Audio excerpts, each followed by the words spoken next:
And we're live. We're live. Welcome to this week's episode of Anime Club. Bow, bow, bow, bow. Welcome Hey. to our dirty old art classroom where every week we meet and we talk about our favorite anime series and films. And sometimes they're not our favorite. Sometimes we're seeing them for the first time and we don't know what's going to happen. Speaking of which, this week we have a very, very special guest. The man himself behind the behind that other guy. I was going to say behind the lovely community that is Nerdy Up North. We have with us Paul. Hey. I was just going to Hi, sit there Paul. and not move and just pretend it would be frozen just to see how long it took Chris to freak Yeah. out. I would have dubbed you saying something about this. And we Oh, also, of course, have our lovely co-host Chris. right. And because it's your first time on Anime Club, Paul, we ask everyone this question. Mhm.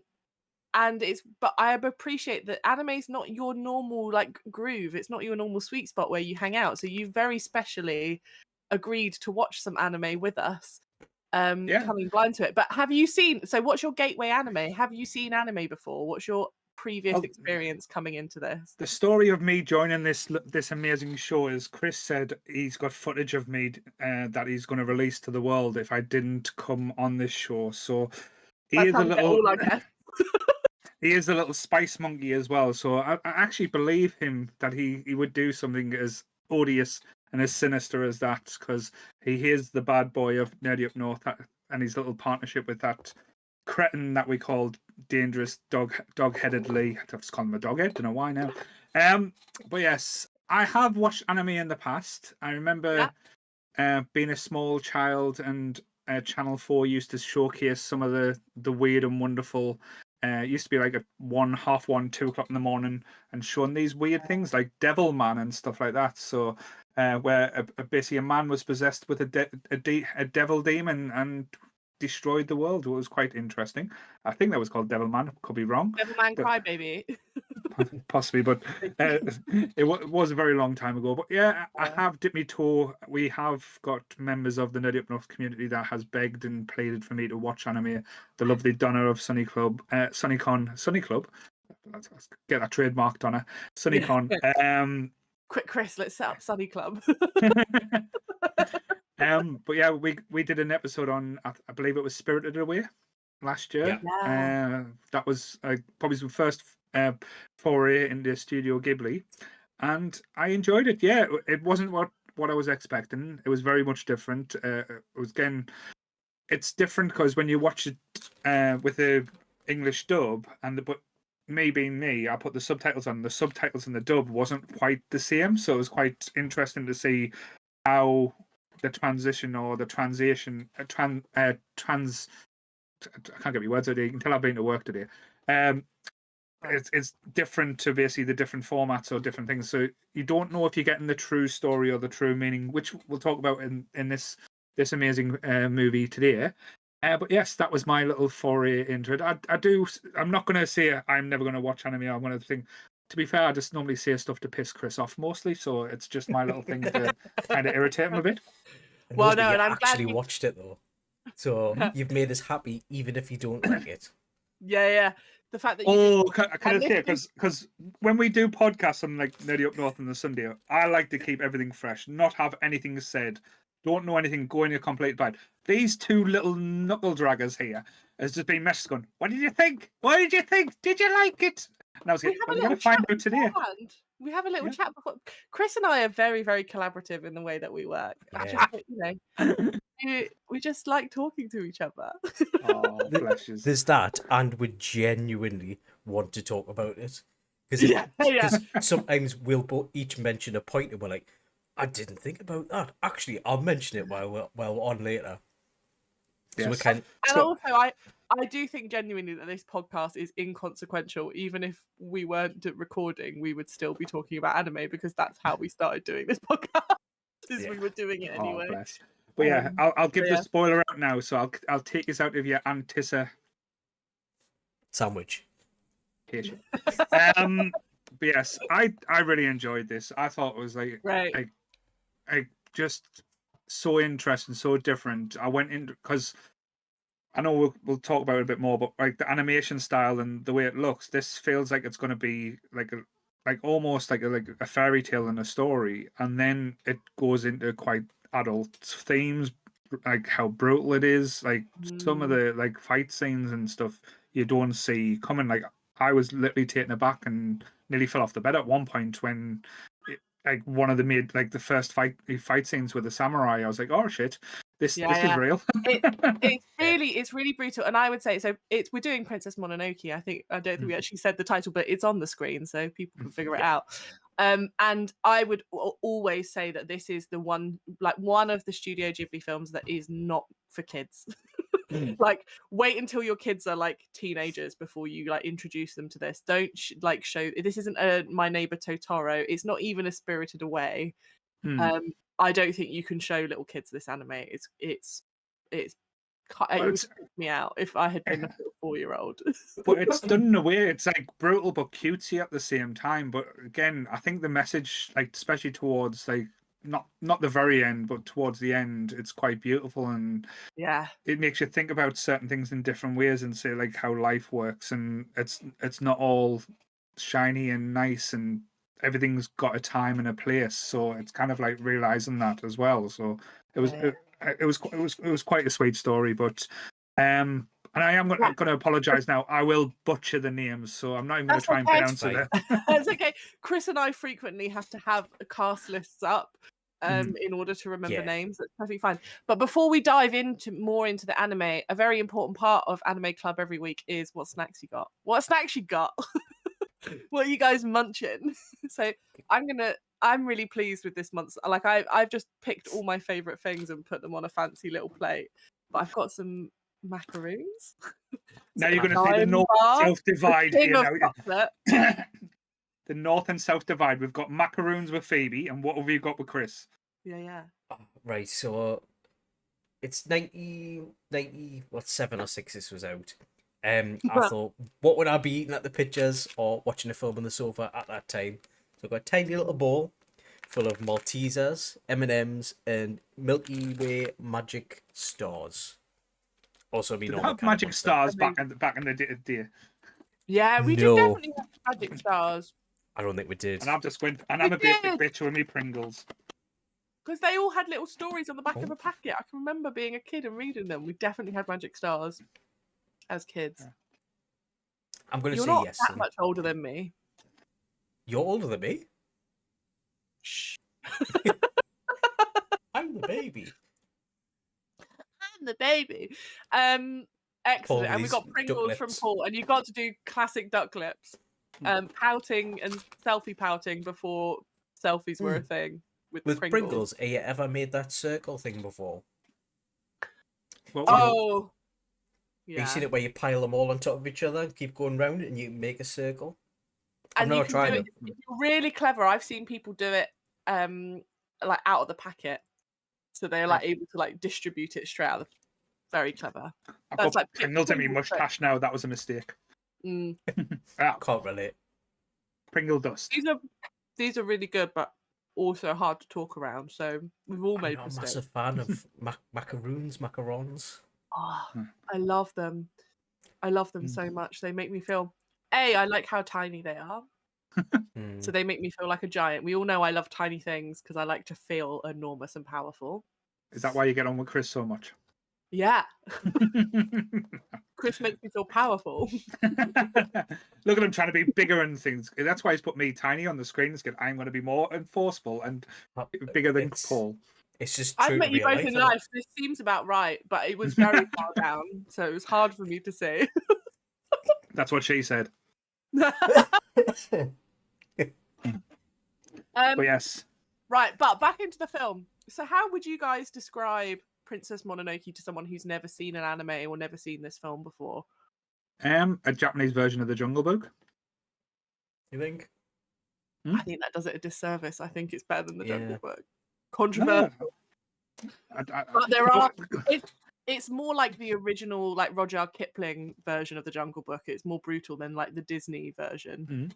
No, I still like. I'm a big Jungle Book fan, so again, I'm not. I would never say it's a disservice. I think there's same kind of beats. It's like like certainly different cultures, different times, but there's like a human that's been brought up by wolves, and again, Mowgli was brought up by wolves, and trying to find the humanity in them without losing it, and then man overstretching their boundaries and kind of taking them through. So I think there's a lot of similar beats to it. And again, I know it's probably more of a simpler term, but I got loads of Jungle Book vibes from watching it last night. Again, but that's because I'm a Disney fan as well. So Yeah.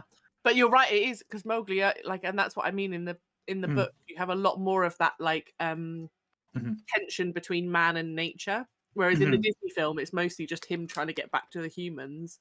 Oh, I'm the Yeah. king of the swingers, the Yeah. jungle VIP. I have heard that about you, Paul. Is that why he has that pampas grass in his garden? Yeah. That's why I've always got the Velcro. Oh, I don't even know how that would be used, and I'm afraid to ask. So moving swiftly on, Chris, how would you describe it?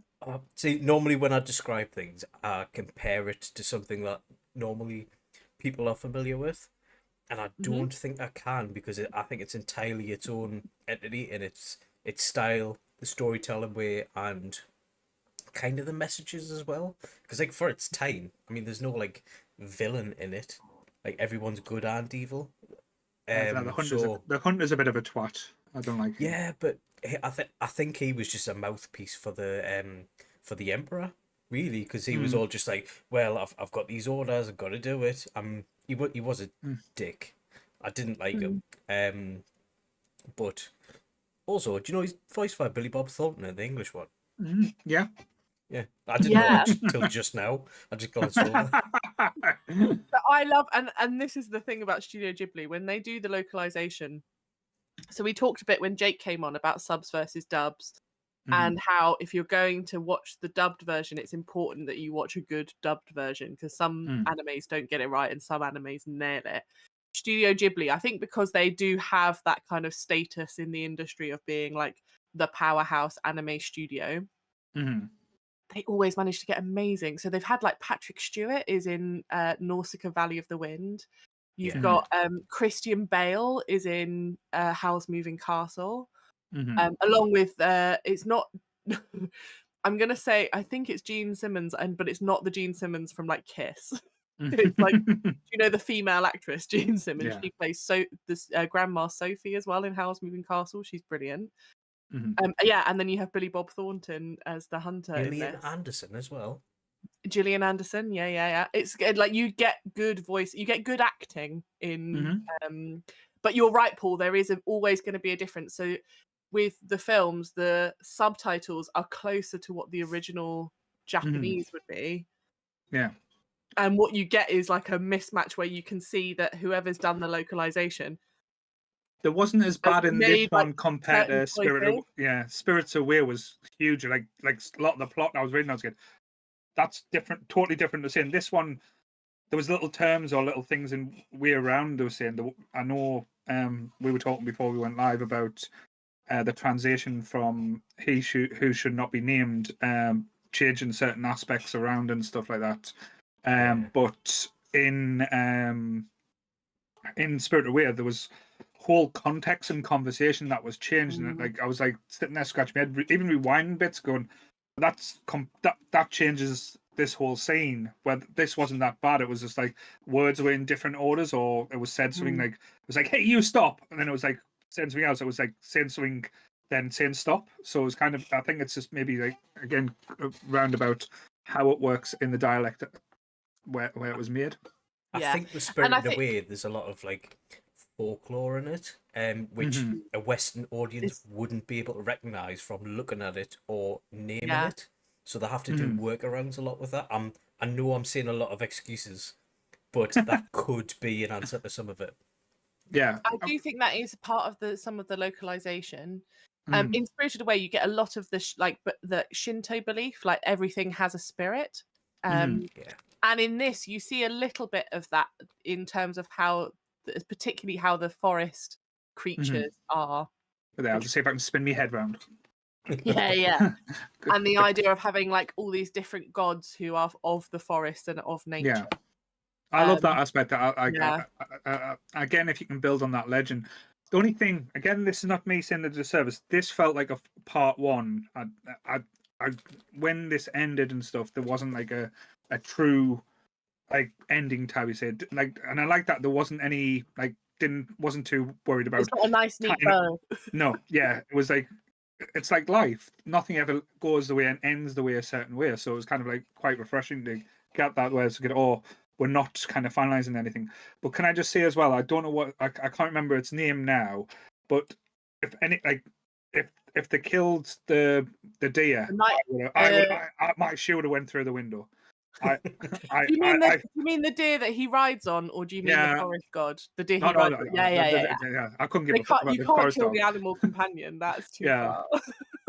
he was beautiful, and his little Yeah. like Yeah. like his little friendship as well, and like how he was like, oh, you stayed. He's like, no, no, like didn't have to speak, but you could tell, and his own little personality as well. And when he got shot in the leg, I was like heartbroken. I was like, don't you dare, because this, as you said, this is brutal. You thought things were going to happen, and bad things were going to happen in this as well, especially Yeah. when we get to the end bits and stuff. But I was just like, don't you dare even think about hurting this little beautiful beast here. Mm. And I think this one of the reasons I remember watching this for the first time, and the first Studio Ghibli film I watched was Spirited Away, and I watched it with my family, and I thought, oh, this is a lovely studio that do nice, sweet fairy tales, and River the cool Fireflies on next. Japanese folklore. And then this was the next one I watched, and I was like, oh no, these are very different films. And the opening scene for this is the like one of the boar gods from the forest who has been killed by like an iron shot, and a curse of hatred has fallen upon him, and he is become this like monstrous thing who's like just carving his way through the forest, and they're having to like immediately it starts with fighting and blood and a guy getting like a horrible like wound. The prince gets a horrible wound on his arm that he then has to like, he's exiled from his tribe as a result. And How has to go brutal was and, that though? The exile was like, it's oh, oh, it's like you've saved us, thank you. You've been cursed now. Fuck off. I was like, yeah, Jesus you Christ, feel that kind of you feel that kind of sense of loss for him as well, because it's like he's been exiled from a tribe who themselves are exiles. Like, how Yeah. low does one guy have to go before he can kind of Yeah. basically save the world? Like, it's really tough. But I yeah, got really it's one of excited the at reasons that. I love it. Yeah, I got really excited with the start, how they built up like the whole demon. I was like, oh, there's going to be loads of demons and stuff like that. And not saying it was a letdown, but there wasn't like more demons, or like I know we got to see gods, but they weren't doing like god forms. They were like almost like just giant beasts of him. Till we got like the forest spirit, which we got a multitude of different viewpoints or different like characters, almost like different things for the spirit gods, which again was done really well. But that was weird though. It looked strange, especially when I looked in his face and it was like there. But anyway, Yeah, I it's like wanted. kind of human, but kind of like very uncanny valley kind of Yeah, like visage. but I wanted more of the demon side. I was getting, oh, See, this is really interesting and quite, yeah. I thought there wasn't any demons because I thought that none of the people in this, no matter through the actions, are portrayed as necessarily absolute evil or absolute good. So to have demons in it would be evil. So Yeah. I mean, you could make the point that the Iron City people were evil, or the side of the forest people were the forest animals were evil because they're taking lives away, they're killing the humans, all that kind of stuff. But I think the only bad thing, what a scary demon thing was them fucking baboons Yeah, but even then, they're not evil because they're in the but, dark like, and though. Yeah. they are dark, and that's one of the. So one of my next questions was going to be what character would you least want to encounter in a dark forest at night? But before I ask that, is for me it's 100% those apes. But even then, they are like trying to replant the forest, and man keep ripping up the trees, and they're trying to maintain their home. And what they want isn't to destroy man, it's to save their home, but that in order to do that they want to eat the prince to gain his strength. Dark. Dark and creepy. And I think this film is interesting because it gives you action very quickly, but you're right, Paul, you don't get action for a while. What you get is like him journeying and trying to understand what's happening. So then the next time you get action is when you see the wolves coming to attack Irontown. And you of course have the introduction of Princess Mononoke herself, who is this figure who the people believe that she has had her spirit stolen by the wolves. The wolves have actually kind of raised her, and she sees them as her family. And she's this kind of bridge between humanity and the natural world. And it's and so then you see, and her, like the scenes, like her first scene, she's like covered in blood. She's like ripping out people's throats. Like it's just like sucking on the wolf's wound as well. That's the thing when he after the that as well, trying to get the poison out. Like it is like even the moments of like care and healing are a little bit violent. It's like nature red in tooth and claw, if I'm allowed to like quote some I can't remember if it's Byron or George Bernard Shaw who said that, but one of the poets. Bringing a bit of class to the podcast there, Phoebes. Well done. We live and try. But what about you? Paul, what spirit would you least want to encounter in a dark forest, or what character? It might not be one of the spirits. You might not want to meet one of the people.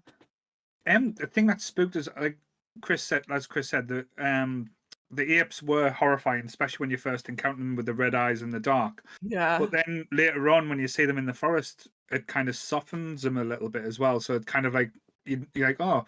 Well, the thing that freaked me out is the hunters dressed as the dead boars, like the dead eyes, and like flying, like almost like they were flying about just to get the hate. But yeah, because that was the one thing. Again, sorry to jump on this, just because with you saying it, one thing I mentioned at the start was I really thought this was going to film about demons, but it wasn't. It was more about like almost like the demon wasn't like a demon from hell. It was like an infection that was brought on by hate, and the more that the hate spread, the infection kind of took hold. And I thought it was quite interesting when like you saw his arm. I'm not going to try and pronounce his name. The prince. It started taking shape and growing, and like every time he was getting a little bit angry or hateful, it would come alive, and that was quite nerve-wracking because it wasn't just like seeing the spread of the color like a bruise. It was the fact that it was almost like his whole arm became like elastic man as well. So that was interesting. It's like a distort, and I think this is because it is about, I think ultimately there isn't a bad guy, but the force to be fought against is like hatred and imbalance in particular. So this idea of like going too far into one thing, because they also like explore like this relationship that the wolves have to being hunters and protectors, and needing to hunt and needing violence in order to survive. And they explore like that, and there is a marked distinction between hunting versus like a vendetta. And I think the Irontown have a vendetta against the wolves have a vendetta against. I think it's lack of communication at the end of it.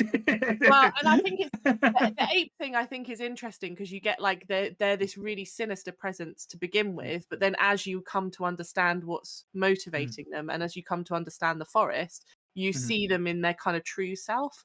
And the whole thing that the whole like point of the prince is he says most like a lot of the time that he's just coming to try and see with eyes that are like unclouded by hate. So he's just trying to see things as they are. He's not trying to like, he's just trying to understand stuff. That's his mission. It isn't to like try and sway people one way or the other. He just wants people to understand each other. And I think that is something that you don't see in a lot of films, and you should have in more films. I think it's a really beautiful truth. You've said it perfectly there. It's interesting though. There's two movies I've watched this week, and two movies that's had a profound effect on us. Like, I know it sounds cheesy. I went to see Superman at the weekend, and it brought me to tears. But Yeah. the whole story with that movie is all about kindness, human acceptance, and moving on. And again, almost this movie as well, it has the same beats. It's about hope, acceptance, kindness, like people being like Princess Mononoke being a human in the forest brought up by wolves. It's almost, I know the parallels like Clark Kent as an alien being brought up by humans. And he's ostracized by a lot of the human world because they still see him as an alien. And Mm. it's like the same type of thing. So 1997 has still got the same type of like vibe and stuff that movies in 2025 is still capturing as well. So um it was again totally by chance and totally by accident that like say that did happen, but I kind of got similar vibes from both films. Totally different premises, totally different storylines, totally different ways of doing it, but kindness is the main thing that kind of shines through on Yeah. both these movies. And I do think it is I think it's very true. I was watching something about how do you talk to people Mhm. who like, so say if like, so it was about actually about how do you talk to people about trans issues if Mhm. they're coming to the conversation already decided that they're going to hate you. And Yeah. one of the advocates was saying the thing is most people who have decided that they don't like trans people have never actually met someone who's trans, so the best thing you can do is just to show up and be understanding and try and be understood. And I Mhm. think there is that thing in this film of it's very difficult to hate the things that you understand, and that's one of the reasons why none of the characters are villains, Mhm. as you were saying, Chris, because it's like it gives you time to understand what's behind characters, what motivation, Yeah. and that leaves the audience in a kind of like ambiguous quandary where you just want everyone to get along. Like Yeah. you want them to find a way through it. um and you don't actually want one side to lose or one side to win. You want them to all figure it out, and I think that's kind of magical. It's Yeah, also even like, just we talked about actors and I've just got it up because I wanted to check what the prince's name was. But Minnie Driver, Lady Mhm. Eboshi, Claire Danes as Mhm. San, as Princess Mononoke. Billy Corgan Like, truly, as yeah, Billy Corgan yeah. as the prince as well, wasn't he? Yeah. Yeah, That it's truly a gorgeous cast. mhm. So you will enjoy it in the dub, I think, if you're not a sub watcher. Give the see, dub a go. It's a good I, one. I watched the sub this time. I've never seen it dub. Yeah. That's why I was shocked with Gillian Anderson. It kind of makes sense though because San was calling the wolf mother, but he's voiced Mhm. Yeah. by a bloke in the Japanese Right. dub. So I was like, That's weird. it's, Yeah. yeah. I mean, Yeah, yeah. one of them things. I wanted you to speak during the night so I could bite your head off. Yeah. Mother it has a different tone. Yeah, what did you take? Because I'm conscious that we've taken Chris recently on a journey back into vintage anime. Mhm. Having watched some like really slick new anime, how do you feel like it's held up? Because Paul was saying, like, thematically, you're right, it feels very 2025 in the conversation that it's having, in that it kind of Yeah. matches the Superman energy. Animation wise, what did you think? Honestly amazing. I know it's getting a 4K release in the pictures in Yeah. August the 15th in the UK. I would Shout love out to to see Julie it. who put that in the Discord, and I got very excited. I know. I was like, where's the nearest 4K? Oh, London. Okay. No, that was the IMAX, I think, but it'll still Oh, be in was it? 4K. I think there is 4K cinemas around. It's just the IMAX is the bigger screen, but ones Oh, because the ones that claim to be IMAX are just like half IMAXs, like the Gateshead ones, like half the size is what it's meant to be. right. Either way, I've never seen anime on the big screen, and I would love to go and Mhm. see something like this. But Yeah. yeah, I think it's held up amazingly because it's Ghibli or Ghibli style, isn't it? Which Mm. is kind of like I don't think it's outdated or It's no, becomes no. outdated. I agree totally. It's very much of late 80s, 90s like animation style that was big and a lot of like cartoons and like try to replicate it. Like I think there was like, oh, I forgot what it was now, like the Golden City or something like that used to be on years ago, and the one where these cars that turn into like plants and stuff that used to be always chasing after the father and stuff. I'm talking Are you something talking weird. about Drug Trip? What is this film? Oh, Yeah. I'll share the videos. It is something Yeah, that I've not heard of this before. Paul's it's fever dream. oh, it definitely was. It used to be on Channel 4 before I went to school. But the art style, but I think what gets more beautiful, it's not what's in close up, it's the stuff that's in the background that gets you. Mm. Like the things that's around and kind of things. Like everything is so polished. Like people can say, oh, like the drawings of the people, like not to do it down, but the facial expressions and stuff isn't like that detailed, but everything No. around it is like even like I'm going to try and pronounce it now, the kodama, these little sprite things like the guides, they look initially like, oh, they've just been drawn crudely, but to see them run around, and Chris had the perfect explanation of one last night when he described it as Finley leaving the bath and running up running away. It is like a innocent They do have child. like mischievous children energy, yeah. Yeah, and something just really adorable, and like there's that much care and moving in, Mm. and even when like the forest spirit loses its head and goes nuclear, like even that is terrifying but beautifully done. How it's all engulfing and all enveloping, and it's not just the little thing. It's not like the big things that you can see. It's the little things, how the tones and things are starting to wilt and change, and it's just the care detail is just amazing. Yeah, and I agree entirely. The backgrounds are, I think the backgrounds in Studio Ghibli are a signature. And they make everything feel like, and when I say fairy tale, I don't mean like a kind of Hans Christian Andersen kind of fairy tale. I mean like fairy tales before the Christians got here, like the dark ones where you get fairies like kidnapping babies, like those kind of like really gritty ones. And the level of detail that you get in a Studio Ghibli background is always going to be stunning. I thought it was hilarious. I think I read before as well. Yeah, I think I read before, like this was one of the biggest, like most expensive movie that the studio had ever made, and I'm not going to even try and pronounce his name. Sorry, the guy who does it all was just laughing, saying, I don't care if the studio goes out of business. This is where I want to make it." And he was like having that one single mindedness, just to go fuck everyone else, fuck the establishment. This is my vision. And I think this is the film that really kind of establishes Miyazaki as a powerhouse in the industry. It's also a film where he took a lot of stands about how it was not only going to be made, but how it was going to be shared globally. Because that was something that you were saying, Chris, wasn't it? About the I can't remember now. What was it? When it was going to go to America and they wanted to cut out bits of it. Oh yeah, Miyazaki sent it was Weinstein. Yeah. Wanted to cut loads Another out. reason to hate the guy is if you didn't have enough already. He thought for a Western audience it was too slow paced, where there's too many like establishing shots and all that. So he wanted them all cut down, and he didn't want a 2 hour length. And I think Miyazaki sent him a samurai sword with no cuts etched into it, and they kept it all.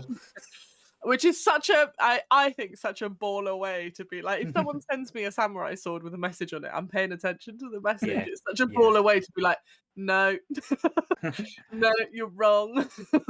And I think it would have like completely, would have completely changed the whole pace of it, the whole that whole spirit of like coming to understand the environment. I mean, we've seen there's loads of stories of anime in the 90s, 80s, and even 2000s, maybe, where they've come over to a Western audience and they've butchered it up, they've mistranslated it on purpose because they thought it would fit better with the audience, and it turns out shit.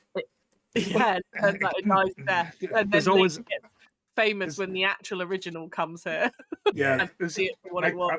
I think the most famous one is like One Piece with the live action. How they've crammed, like if you watch the anime version, like literally like the phases or the fights and stuff go on for like episodes and episodes and episodes and stuff. With it being changed now to the live action, in one season they got through probably about 600 episodes of. They got through 3 full arcs because the Yeah. Fishman story arc ends the first season, Mhm. and I think is the third. And this is where Jake's going to be in the live chat or something, and he's going to be like, "Well, actually, it's episode 62." Because I'm not like anywhere close to being as big a One Piece fan as Jake is, and I'll happily give him the crown on that one. But you're right. There is a kind of like a paciness, and I think, I wonder if this anime would be made now, because I think we do faster storytelling than we did in the 90s. But I also like to think that there is still space for this, and even though even though there are bits where it is very where it does take its time and it does have those long establishing shots, because they're so beautiful. Like this film, you can freeze at any moment and it's just beautiful, and you can watch it. Like it actually, I didn't get bored, and my attention span is that of a goldfish.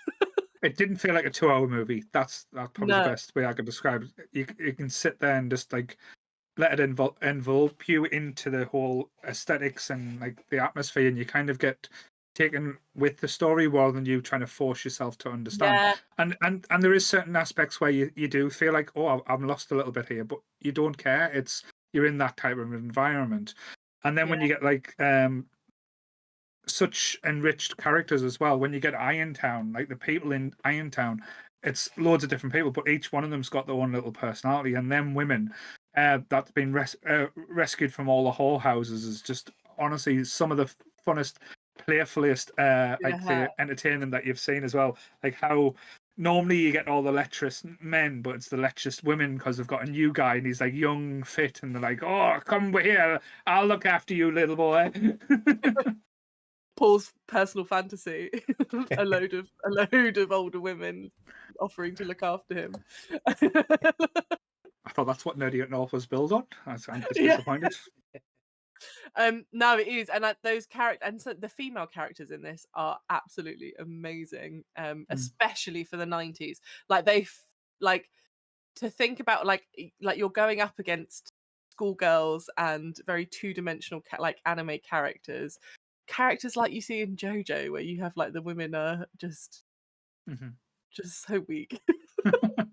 Like, and even like Dragon Ball Z, like you get one main female character. You don't get huge casts of women, and in this film, you've got the amazing Princess Mononoke. You've got Moro the wolf in the English version, if not the Japanese version.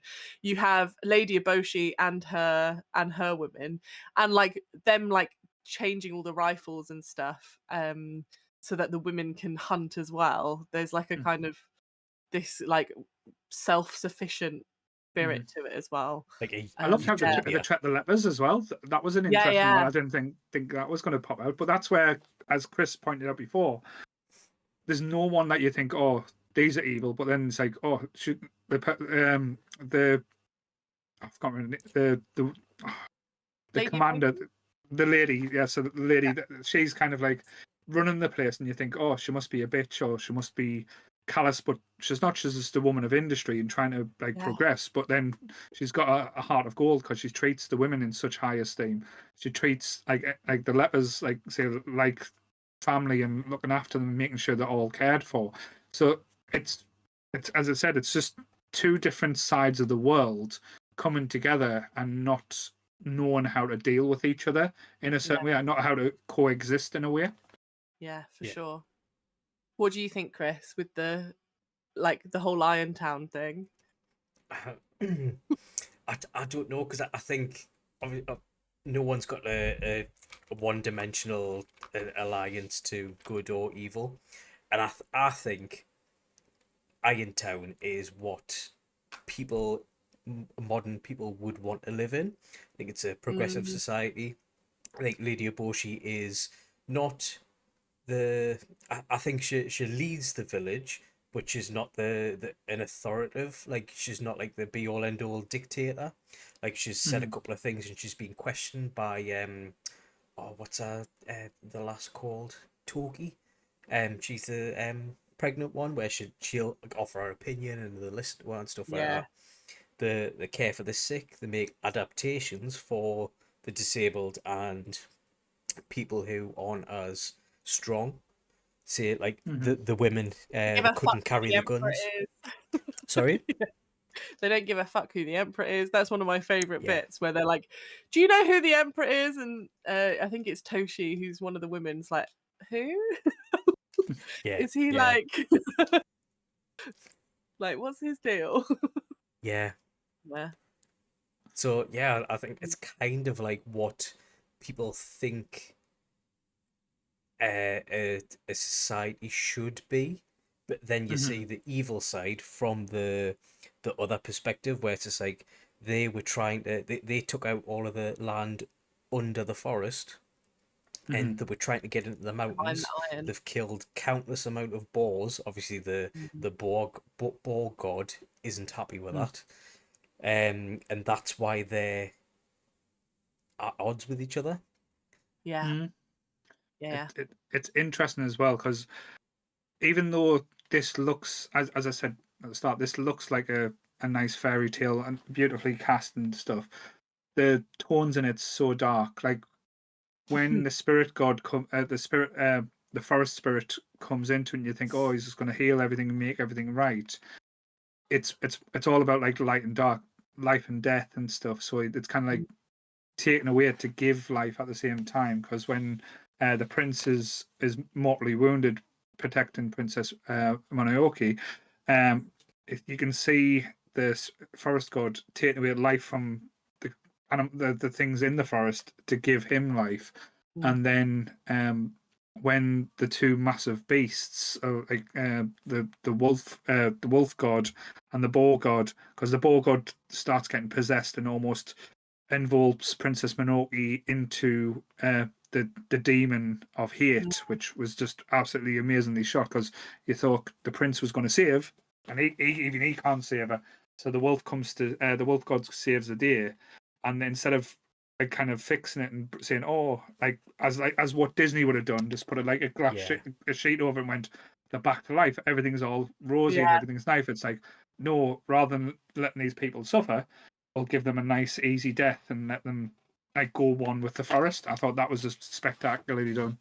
yeah, yeah, yeah. Death is part of this story. Mhm. And it's unflinchingly part of this story. It's Mhm. you're right, they don't do a Disney thing.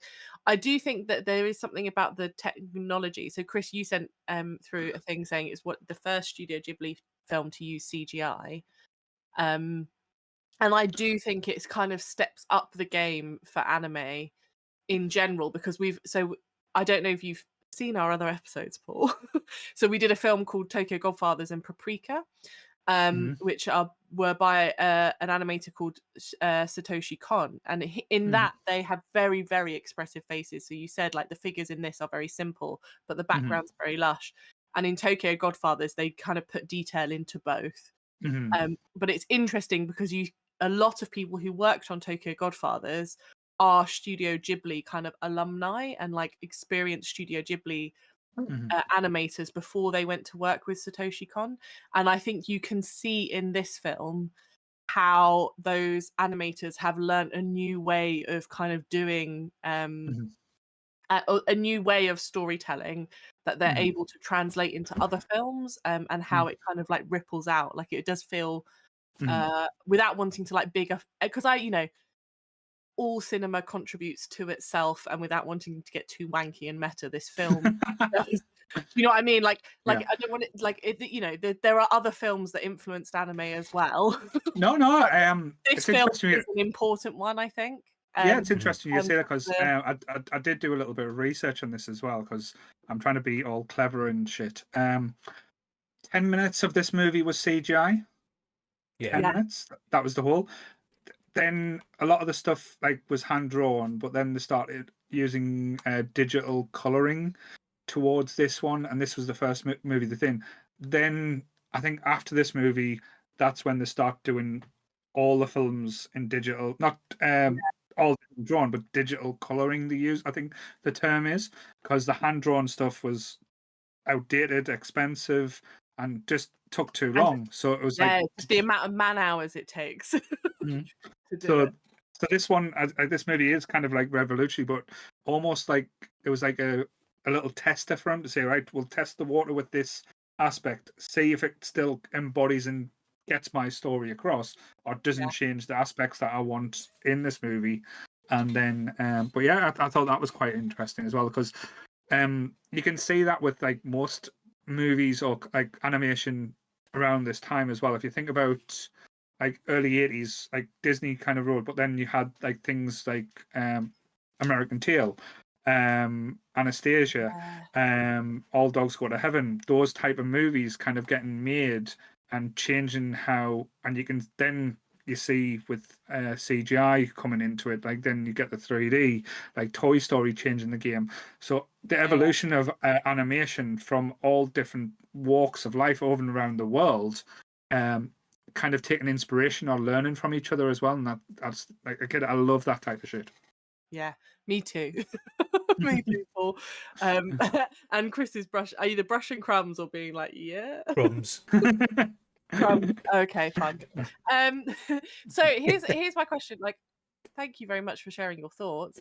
Has this one made you want to watch other Studio Ghibli films or other anime? Like, has it kind of wanted to encourage you to branch out more? Do you I've think? always, it's one of the things with the stuff we do and the amount of time I've got. It's not saying I don't want to spend my time in this world. I do want to do it. I probably won't go out my way to watch it, not because I'm not interested. It's just because I haven't got the time to do it, to be honest with you. But I will be more open to doing projects like coming on things like Anime Club, or even like doing a crossover with having the Sunday episode where we can focus on doing like a whole wide variety and stuff, just basically stealing your thunder a little bit as well. But again, it's just trying to fit that in and fit the elements in.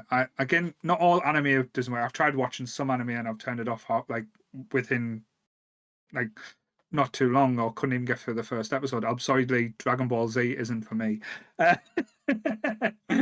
Also, But think that this is the thing with anime. It's like people think anime is all like one genre. It no, isn't. not It's no. like it's a medium rather than a So Yeah. like Chris get was Chris was trying to tell us on this thing called hentai. I don't know what it is, but he's keep telling us that I need to try it out. But Classic. I'll send you some videos oh, later. and Yeah, this do. obsession with tentacles, I don't know what he keeps telling us. Like, oh, this tentacle was really good or really long, and I don't know. But yeah. I don't want to know what you message each other about when I've gone to bed. That's None of my just business. you're a Doji. But yeah, and again, there's a lot of questionable stuff, which with any type of format or any type of movie or any type of like realms, like you could go in any type of like genre, and you could find stuff that you might make you generally feel a bit ick. But I think a lot of people do give anime that kind of broadsword thing. Oh, it's all the same thing. It's like you can have anime horror, you can have anime action, you can have anime comedy. There is a wide variety, and again, from what I've seen, the Studio Ghibli stuff is top tier, and like it's more focused on storylines and like interesting characters, and doesn't go with like the normal beat.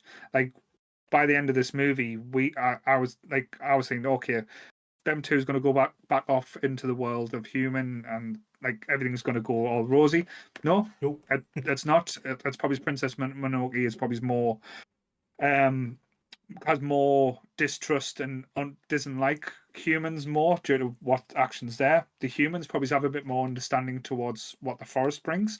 The prince Yeah. is a little bit more world of wiser, but I do think he gets lovesick too easy. It's like, calm down, son.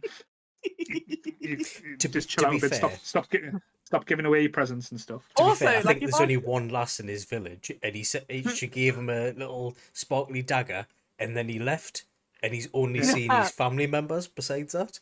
And he goes through, the first lass he sees is riding a wolf, and he's like, right, that's her. I'm going to take her.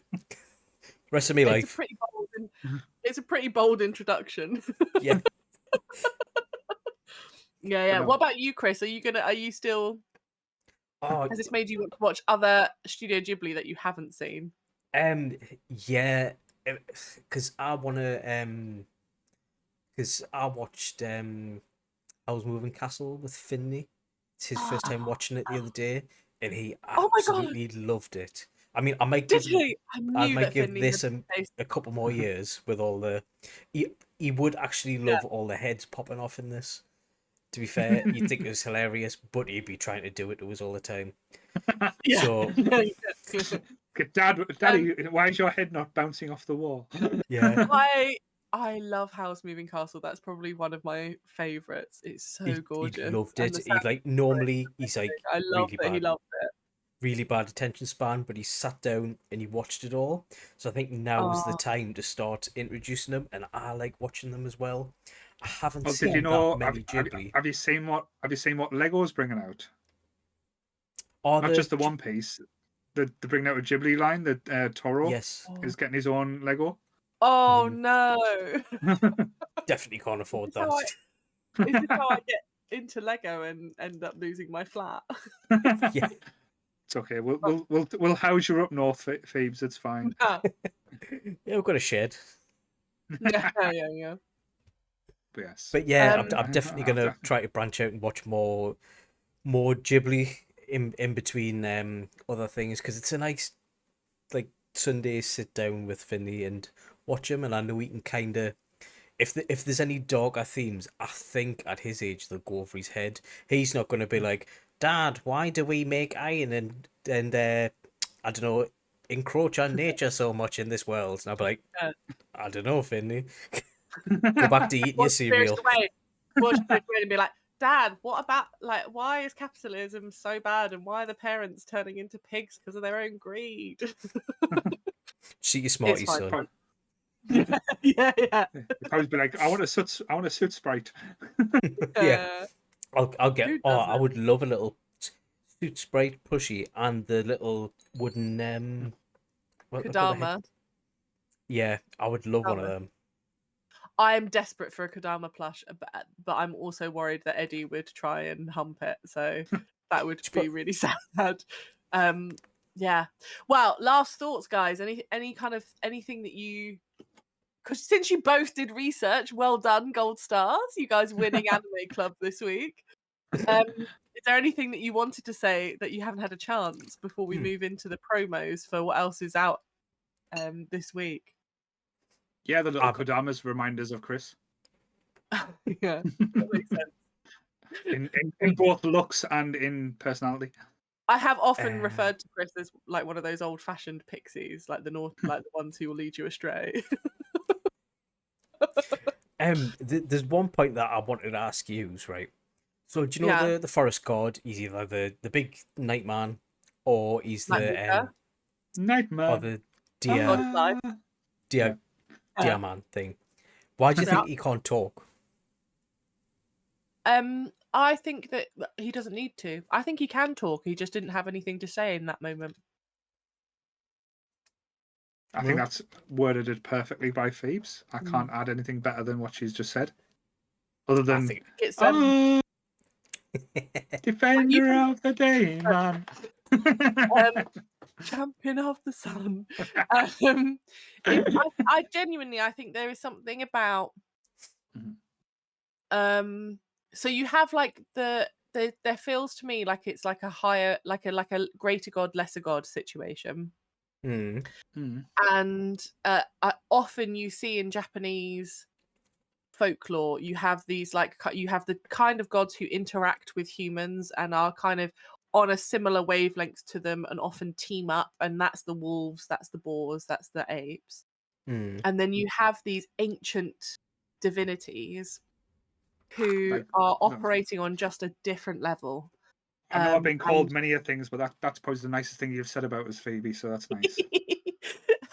And I think the forest god / night walker is a creature that is so old and so wise that what could it possibly have to say to anyone that it cannot translate with a simple look in its creepy human face? Can you stop nicking Yeah. me iron from me mountain? Maybe some. Yeah. I want it, but I also think it's like it's above that. It's above the fact the forest is dying. Like this is a god that is just it's not concerned with that. See, It's yeah, I agree it's with the operating on point. a different place. I do think it was on a higher. You couldn't comprehend me what I was thinking, even if I explained it to you in your language, kind of thing. Also, if he Mhm. did talk, it would get rid of a lot of the plot points and make him less mysterious, or him or her, Mhm. them. Also, but if you were going to have it talk, what actor are you casting as that god? Do you know he Brian voices the Blessed. parrot from Aladdin? Oh, What's he Iago. called? Iago. Who's his voice again? it's Rowan Atkinson, wasn't it? I remember. I don't know. I can remember that. What's his face, Mr. Oh, Bean. Gilbert Gottfried. Gilbert as well. Gottfried. Yeah. Gilbert Godfrey. That's who you play. That would be Oh. so strange. You Good. know, it reminds me of in Dogma. You know where Alanis Morissette is God in Dogma, and God can't talk because if God talks, your head explodes. I Yeah, think yeah, it's that kind of vibe. I think I'd have Alanis Morissette where she's just like, oh. I think it would have cheapened it as well in a lot of places and a lot of things if you Yeah, did of course. It have him have a voice. But yeah, all problems solved, and the film ends in 5 minutes. definitely. Yeah. But no, I enjoyed it. Yeah, that is great. Thank you so much for coming on, Paul. I am so glad that you enjoyed this experience because I was yeah. hoping that you would have fun and that you'd actually enjoy the film and it wouldn't be like a massive chore that we got you to do. And Who's- this week, if you enjoyed listening to Anime Club as much as Paul enjoyed being on Anime Club, which I think is a lot, right, Paul? Okay, not answering. Moving on. If you enjoyed Anime Club, make sure that you subscribe. Give us a like, give us a comment, subscribe to the Nerdy Up North YouTube channel, and check out what else we've got going on this week. So coming up on Monday, we have The Town That Dreaded Sundown on Monsters, which sounds like a horror film romp of a dark time. I think it's basically a rip off of or not a rip off, like an early version of like Friday the 13th mixed with Halloween type thing. It also is like someone who's night blind. That sounds like my actual living, waking nightmare. Like, I too dread sundown because I get lots of bruises from bumping into things. And then on Top Grumps, we have Chris. What are we doing on Top Grumps next week? Oh, right. We've got Wrong way. Napoleon Dynamite. Oh, Vote yeah. Pedro. Vote Pedro. Pedro. Vote Pedro. And we should be recording scenes of it. Our own interpretations. Hopefully, I'll be able to throw a massive steak off someone. There are so many great scenes in that film. The bit where they're doing the interpretive sign language dance at the beginning has ruined all sign language for me, because that is always the thing that comes into my head when whenever I see a translation. And then of course on Sunday Pod we have a whole episode on Tarantino, and if you haven't already seen, I think it was yesterday or Tuesday, Yeah, well, put a sneaky little where there episode was a out. very, very special episode for the Superman review. So if you like the themes of Princess Mononoke and Paul's brief description here whetted your appetite, go check out that video as well.